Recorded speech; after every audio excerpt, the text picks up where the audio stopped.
Hey guys, so I am going to be doing a quick look at lesson 52, identifying helping verbs. And it's going to tie into a lesson we've already done in the past, but it's not in this sheet. But I want to make sure that you understand the two in order to know how to do the work in lesson 52. All right, so first of all, we are going back over verbs. They are things that describe an action or a state of being. Most verbs that you guys recognize are going to be action verbs like kick, laugh, play, jump, sleep, shop, cry, things like that. Make, do, go. Those are all action verbs. Those are things you can physically do with your body, or you can see somebody else do, or you can observe those things happening. Those are action verbs. Then you have your state of being verbs over here, and those are going to be words such as am, is, are, was, were, be, being, been, has been, might, should, can.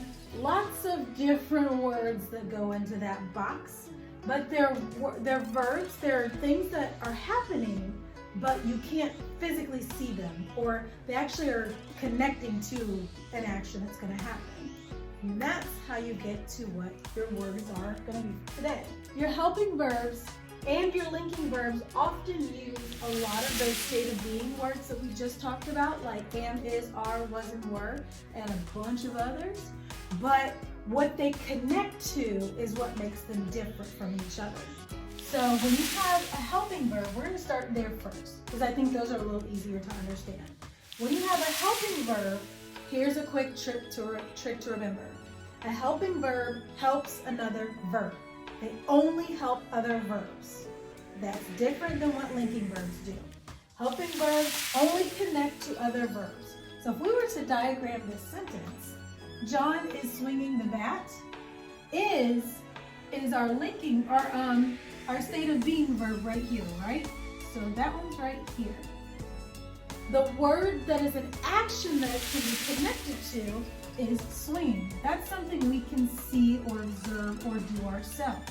So is swinging would be a phrase, but is going to be your state of being verb, and swinging is the word that it's helping.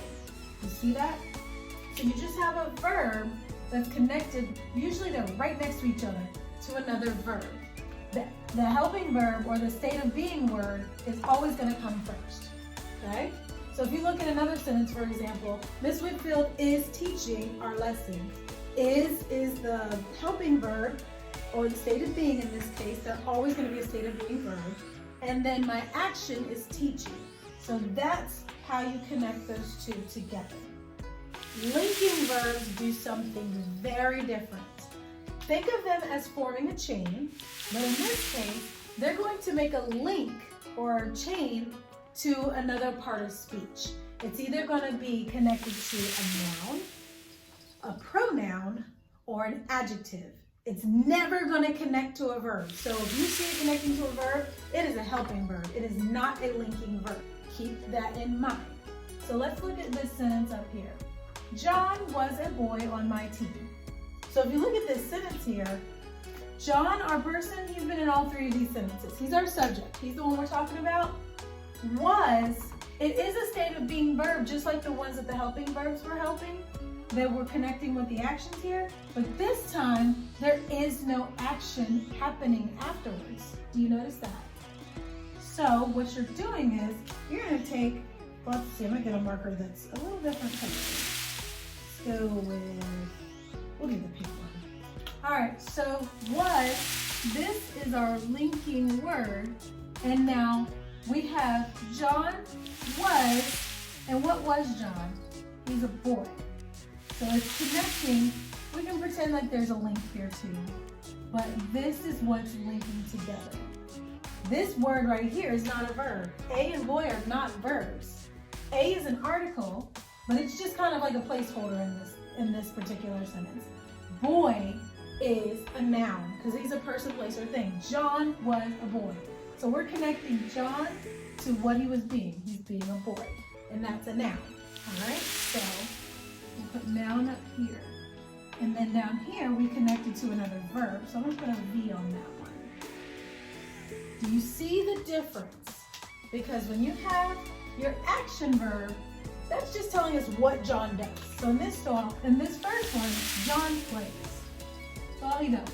He plays. That's his action. So in number one, actions, John plays basketball. This is his action verb. He plays the sport. In the linking verb, he connected to a noun in this case because he was a boy on my team. Whereas down here, the helping verbs are being connected. So another verb is next to this one. So John is swinging. The state of being is telling us it's connecting to whatever action he's going to do. So your helping verb is helping another verb. Your linking verb is only going to connect, like I said, to a noun, a pronoun, or an adjective. That's it. That's all you need to know linking verbs and helping verbs. So from that, on lesson 52, you should be able to figure out what these types of sentences are doing. If you see where it's a state of being verb and then immediately you see an action happening, you know your sentence has a helping verb. If you see a state of being verb and you don't see an action coming afterwards, or you don't see another verb next to it, like sometimes there might be a couple of state of being ones that might stick in there. As soon as you realize that there's something else coming up, like a noun, a pronoun, or an adjective, you automatically should know linking verb. Linking verb, linking verb. Okay? That is it for this lesson. I will check with you guys in the next one coming up. Take care.